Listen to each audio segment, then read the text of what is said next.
is an icon, star of the Carol Burnett Show. Broadway, film, you name it. But she's also a mom of three. With her second husband, TV producer Joe Hamilton, Carol had three girls. Carol always encouraged them to follow their own dreams. Carol's kids each found their way in show business on their own terms. So what paths did they choose? What struggles did they face? And where are they now? Let's get into their stories. Number 3, Carrie Hamilton's story. Born on December 5, 1963 in New York City, Carrie grew up during the height of Carol's TV fame. As a little girl, she sometimes visited the set of the Carol Burnett Show, but according to Carol, her kids weren't particularly starstruck. They only got excited to come to tapings if a cool guest like Steve Martin was on. Carrie was quite the critic, even as a kid. In her teenage years, however, Carrie struggled deeply, feeling pressure from being Carol Burnett's daughter. She fell into drug use and heavy drinking by the time she was 13 or 14. It was an escape from living in a famous parent's shadow.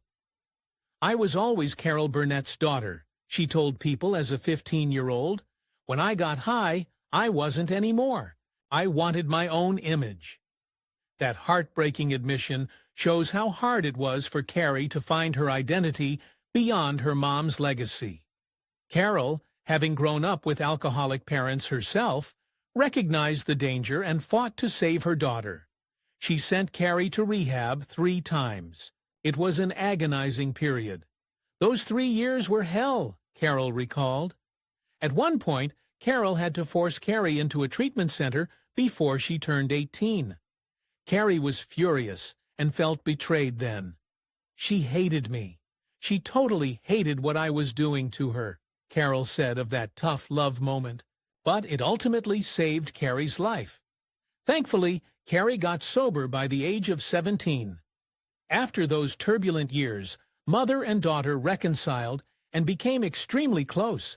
In fact, their bond grew stronger than ever once Carrie found recovery. Determined to forge her own creative path, Carrie attended Pepperdine University to study music and theater. She blossomed into a talented actress, writer, and musician in her own right. In the 1980s, she landed roles on the TV show Fame and in the film Tokyo Pop, and even sang lead in an LA rock band called Big Business.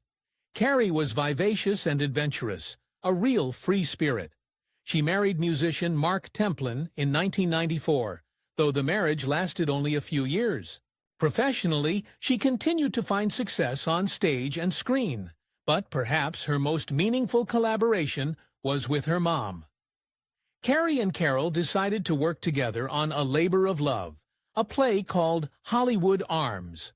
The play was based on Carol's memoir, One More Time, essentially telling the story of Carol's own childhood. This project brought the two closer than ever as writing partners. But tragically, Carrie never got to see their work make it to opening night. In August 2001, at only 37 years old, Carrie was diagnosed with lung cancer. She had been a heavy smoker, and despite treatment, the cancer spread to her brain. On January 20, 2002, Carrie Hamilton died of pneumonia, a complication of the cancer, at the age of 38. It was a devastating loss for Carol, Jody, and Erin. Truly the darkest moment of their lives. Carol was grief-stricken. Hollywood Arms was set to open in Chicago later that year. But after Carrie's death, Carol was so heartbroken she couldn't imagine continuing. "Carrie passed away and I'm her mom, and I didn't want to get out of bed," Carol admitted. She was ready to cancel the show. However, Carol's husband and dear friend of Carrie's, Brian Miller, gently reminded her of a promise. Carrie had wanted this play to go on. In fact, before she died, Carrie herself had urged her mom to keep performing. Carol's co-star, Tim Conway, revealed that Carrie told Carol, "You have to do this, Mom." With that encouragement echoing in her heart, Carol pushed on and traveled to Chicago to honor their project. On the flight to Chicago, Carol silently asked her late daughter for a sign.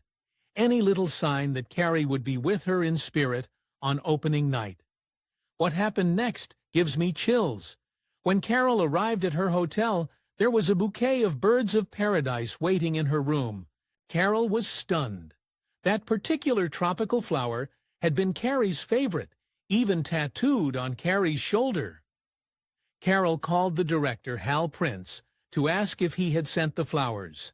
He hadn't. He'd simply asked the hotel to send something exotic to brighten Carol's room. To Carol, those birds of paradise were a perfect little hello from Carrie.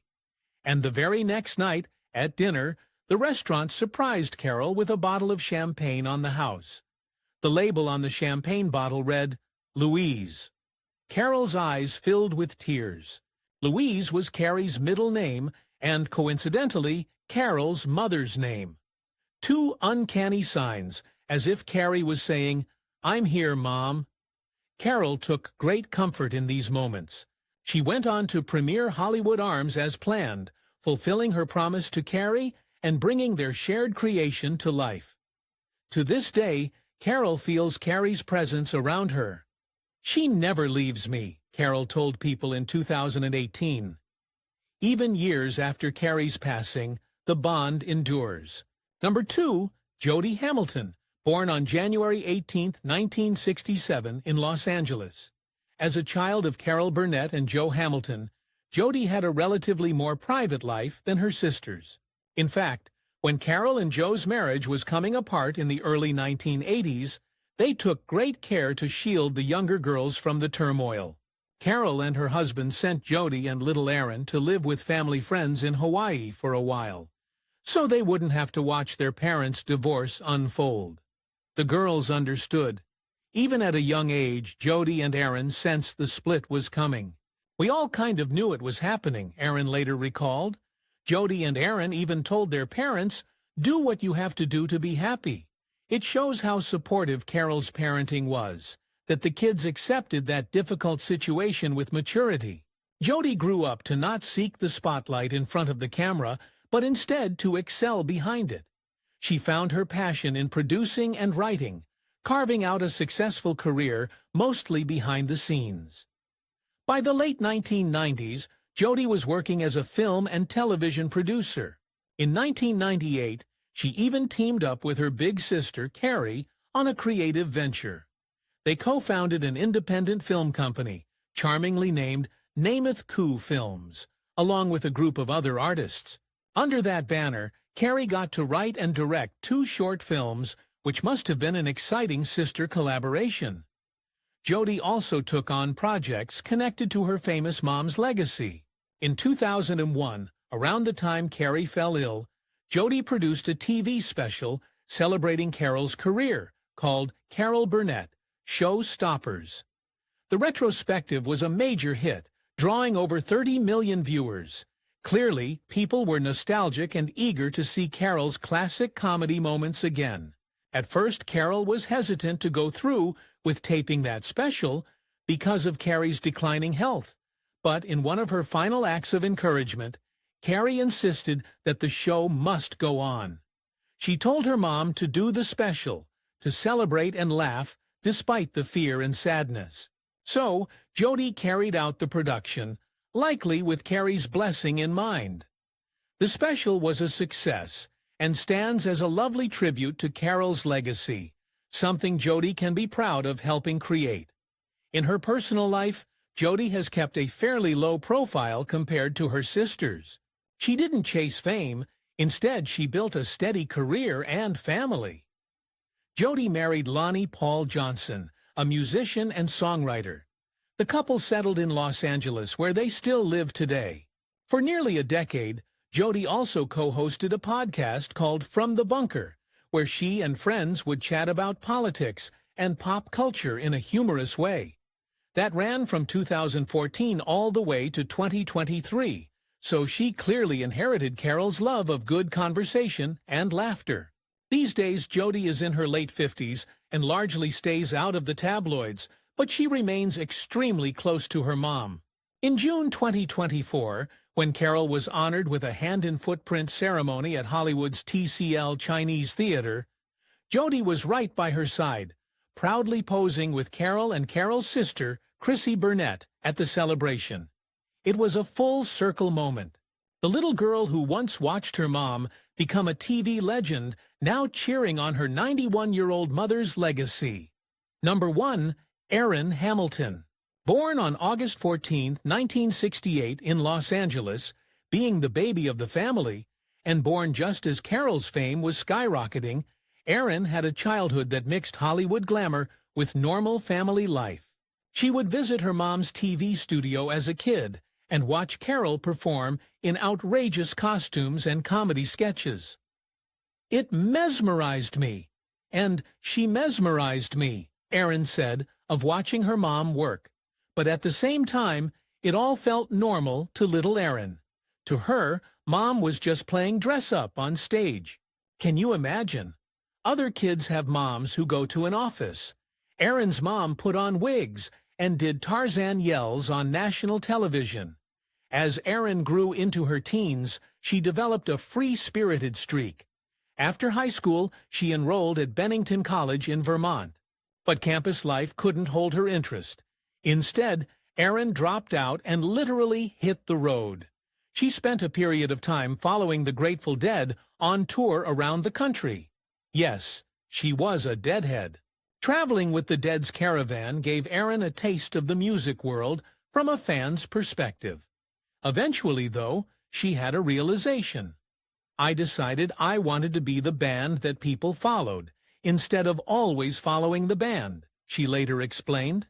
In other words, she discovered an ambition to make her own music and have her own fans. True to that epiphany, Erin launched herself into a music career. She started out singing with jazz and blues bands, honing her voice and stage presence. By the late 1990s, she reinvented herself as a dance pop artist. Erin released a dance album titled One World in 1999. Some of her tracks, like a cover of Cheap Trick's The Flame, even became hits on the club charts. She opened for huge stars like Bette Midler and Whitney Houston in concert, which shows how far she'd come from following a band to becoming the act people came to see. Erin was also honored by being named Miss Golden Globe in 1993, an accolade given to celebrity offspring to help present awards. For a while it seemed Erin was on her way to a solid career in entertainment, separate from her mother's comedy legacy. Erin's personal life, however, grew complicated.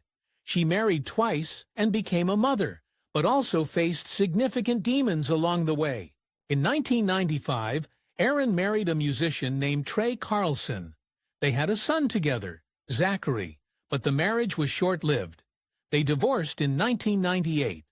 A few years later, Erin remarried, this time to Tony West, and welcomed another son, Dylan.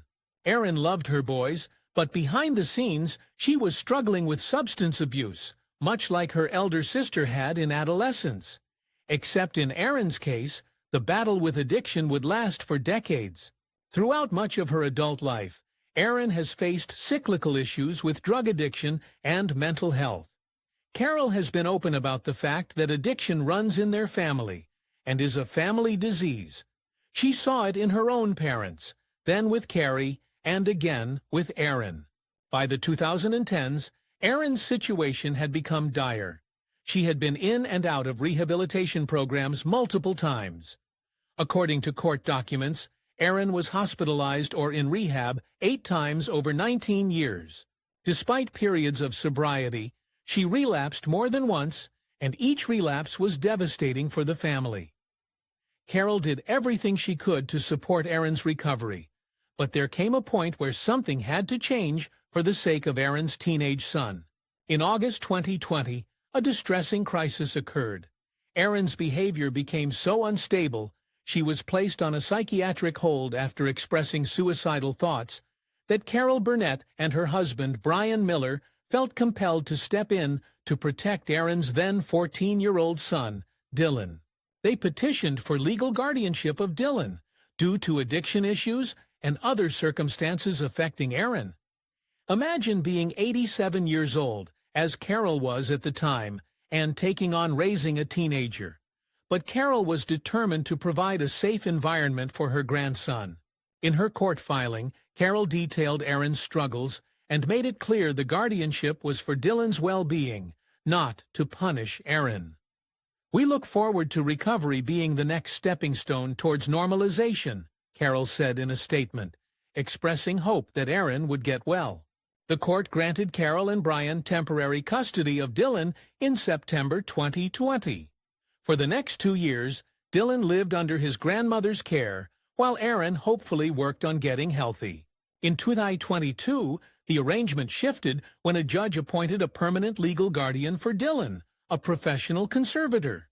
Interestingly, the same woman who once oversaw Britney Spears' conservatorship was involved. This relieved Carol of full-time guardian duties, but it also underscored that Erin was still not in a place to resume parenting. In fact, things hit another low in 2023 when Erin's visitation rights with her son were suspended due to what the court called erratic and unpredictable conduct. It was a heartbreaking setback. Erin had effectively lost the privilege of seeing her child because her addiction had not yet loosened its grip. The good news is that this story may be turning around. In September 2024, Dylan turned 18, legally an adult, which meant the guardianship arrangement ended and he is free to see his mother on his own terms. And according to insider reports, Erin has been clean and sober for around 18 months now. She's been able to reunite with her son and spend time with him again, which is a positive development that surely everyone in the family hopes will last. However, Erin's relationship with Carol remains strained. Decades of relapses and disappointments have understandably hurt Carol deeply. At 91 years old, Carol has said her daughter has broken her heart so many times that she finds it hard to fully trust Erin again. Carol has always put her grandson first to protect him. And even though Dylan is grown and thriving, he's reportedly attending film school in New York City now, Carol is cautious about letting Erin back into her life completely. As one family friend said, Carol is afraid of being let down again if Erin were to relapse. It's an incredibly sad but honest stance from a mother who has weathered a lot of pain.